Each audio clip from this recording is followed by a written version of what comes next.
Hey YouTube, it's your girl Maj, and I'm back again with another video.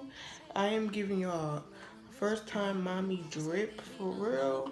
I'm in the famous robe and a bonnet. I even got my glasses on for y'all. I don't even wear my glasses in videos like that. But I'm back. I'm back with another video. Today I have my son in my arms. Look at his little feeties. Look, oh boy, them feet long. Them feet long. long. So I'm back with my recovery video. So I asked you guys to ask me any recovery questions you guys had. If you didn't see my labor and delivery vlog, you should go watch that before you watch this, because it'll make sense. Why are you so loud?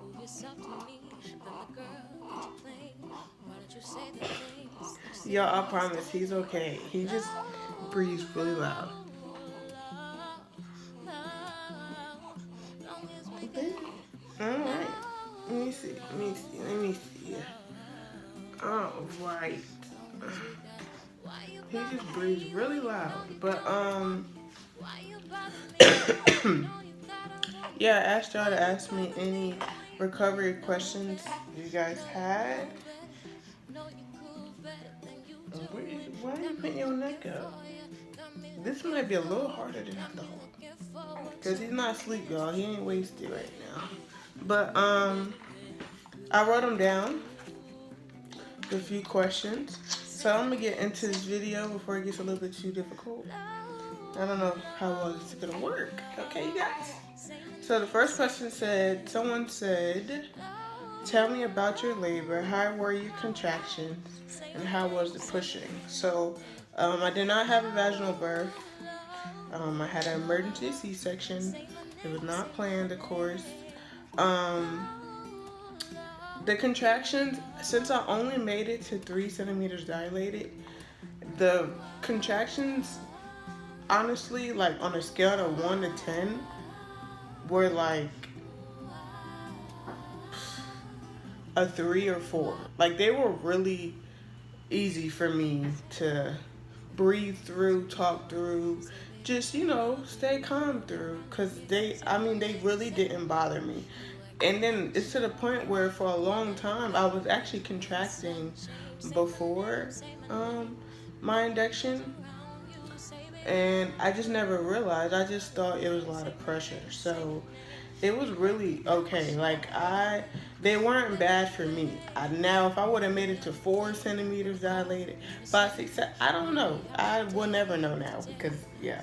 And chances are, if I do have more children, which I would like at least one more in the future, I'm probably going to get another scheduled C-section. So, yeah.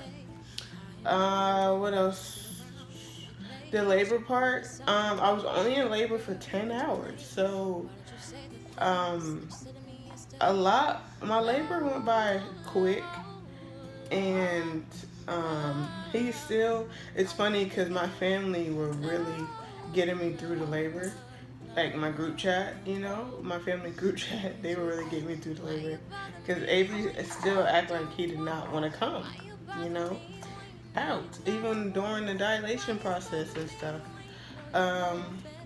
It was really good though. I had my mom by my side, so the only thing I didn't like, as I mentioned in my labor and delivery video, was the service checks. Other than that, everything else was fine. All the needles and IV checks and all that, it didn't really bother me so bad. So the labor part was pretty good.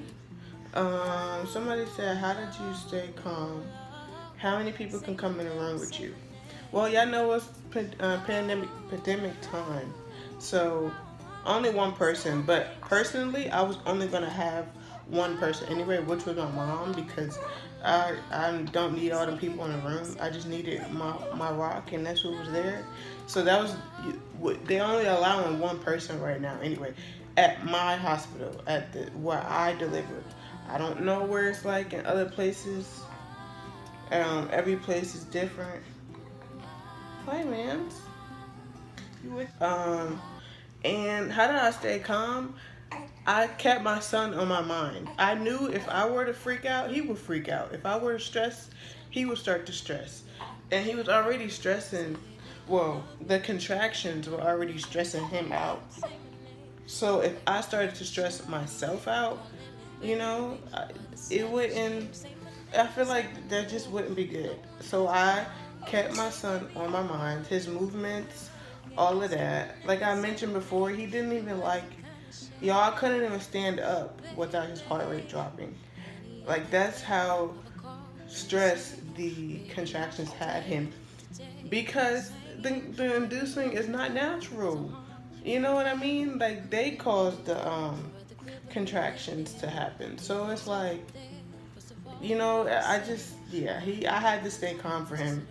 Literally, I had to stay calm for him. Excuse me. And you already know how it is for black women and delivering in a hospital and how that can be and all of that. And I just wanted to just stay as calm as possible because, to be honest, I had a lot of that on my mind before the induction. I didn't go into the hospital thinking like that. I changed my mindset. I fixed my mindset way before then. But I know how difficult labor really can be and how it's really not guaranteed. So I just kept my son on my mind the whole time. I wanted to be calm because if he freaked out, at least I was calm enough.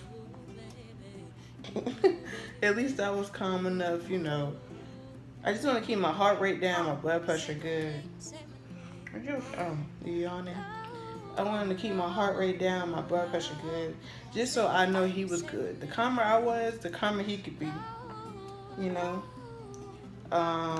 So that's how I did it. It's just keeping my son on my mind. Honestly, it was him keeping me calm, literally, and my mom too.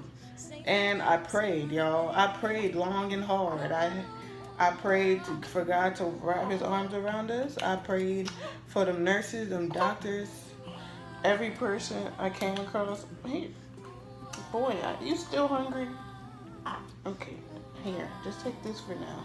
I'm gonna finish the video. But yeah, I prayed long and hard, y'all. Long and hard. I had a long talk with God, and He answered every single prayer I had. Literally every single prayer. Um, how's the healing process? Well, we are 2 weeks postpartum, so he's 2 weeks and some days now, and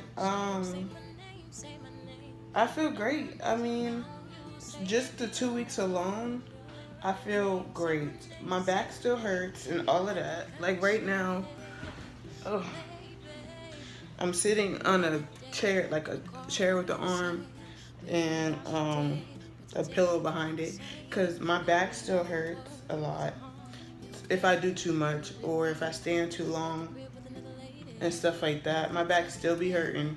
That's my biggest issue. My incision itself doesn't actually hurt at all. It's still kind of numb there, which is normal. It's completely normal for it to be numb. Hey, hey, stop being nosy. Where you going? Where you going? Where you going? Okay. It's still, which is still numb down there, but it does bother me when my son kicks it. Like when I'm holding him, sometimes he just be kicking his legs and kicking my incision. That does hurt. But I'm healing all right, you guys, because I made sure to get a lot of rest. I still have pain medicine if I really need it, but I don't take it often at all because it kind of makes me sleepy, and I don't want to be sleepy trying to stay up with him and tend to him, you know. So I don't really take it, which I honestly don't need it, but I will if my back really starts to hurt a lot. What else? It says, are you exclusively breastfeeding? Yes, I am. Exclusively breastfeeding. I love it. I think I really wanted to do this. I thought it was gonna hurt way more than it really does to breastfeed. I thought it was gonna be a harder task than it is.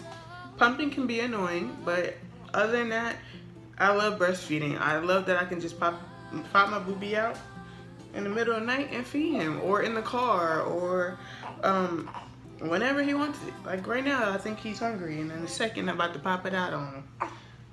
So yes, I am. Someone asked, did you bleed heavy after a C-section? Me personally, I did not bleed heavy. I still don't bleed that heavy. I can honestly, hold on, y'all. I can honestly wear a regular pad with no issue, and I don't have to worry about leaking through my underwear or leaking through the recovery underwear that I wear. Um, they said I didn't even bleed a whole lot during the procedure, the surgery either. But some of the videos I saw, it looked like a lot of blood, but they said it wasn't that bad. So, and I guess I kind of believe that because I don't bleed that bad now. I only really bleed if I'm pumping or breastfeeding. And in the beginning, even when I was still contracting while breastfeeding, because you still contract after having a baby, you still have contractions with your with everything going back down, your uterus going down, so that still feels like contractions. I didn't bleed too bad either then, but I bled, just not super heavy. Like I can literally wear a regular pad and be fine. It says, what does an incision look like? I have to show y'all that in a separate, I can't show y'all that right now because he's in my arms. But my last question was, how many dates did you eat a day and for how long? That's what I meant to say too. Them dates did exactly what they were supposed to do. Them nasty dates did exactly what they were supposed to do. They were supposed to minimize, calm the bleeding down, not as much. You don't lose a whole bunch of blood, and it helps you dilate and all of that. It helps you becoming face, like soften your cervix and all of that. And that happened. That I definitely had, my cervix was softened. I think that most effaced I was 75% effaced. I think that was the most effaced I was before having a C-section. And I ate 6 dates a day. And you were supposed to start at 36 weeks exactly, but I didn't start until like 36 weeks and like 5 days. Like I was basically 37 weeks when I started. And I had bought 2 bags, and I had enough to last me from 37 weeks to about 39 weeks. So that's how long I ate them, for about 3 weeks. Every day for about 3 weeks almost actually like 2 weeks, 2 to 3 weeks, until I didn't have any more, and I wasn't gonna buy any more because I had enough to go all the way to my actual due date, even though he didn't come until a week later. So that's how I did it. They definitely worked, y'all. I really feel like it made a huge difference, especially with the bleeding, because I did not bleed a lot. I do not bleed a lot now. And yeah, so that's pretty much, and that's my niece. Okay, Mama, I'm about to end the video, okay? So watch out. Mama, don't touch nothing. Please don't touch it. Okay, y'all. So that's pretty much it for all my recovery questions. I will try to show y'all what my incision, Mama, please, what my incision looks like. And yeah, y'all will get to see Avery in another video. He's almost a month old, y'all. Almost. I got a 2-week-old and some change. I can't believe this. He's already 2 weeks. Time really is flying. But yeah.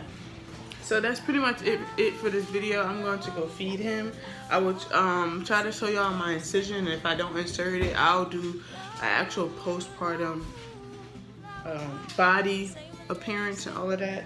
I'll show that in another video because I don't think I can do it in this one. Not with him in my arms, y'all. And I will see y'all in the next video. Deuces. Say bye. Say bye, mommy's friends. Bye, y'all. My niece said bye, y'all.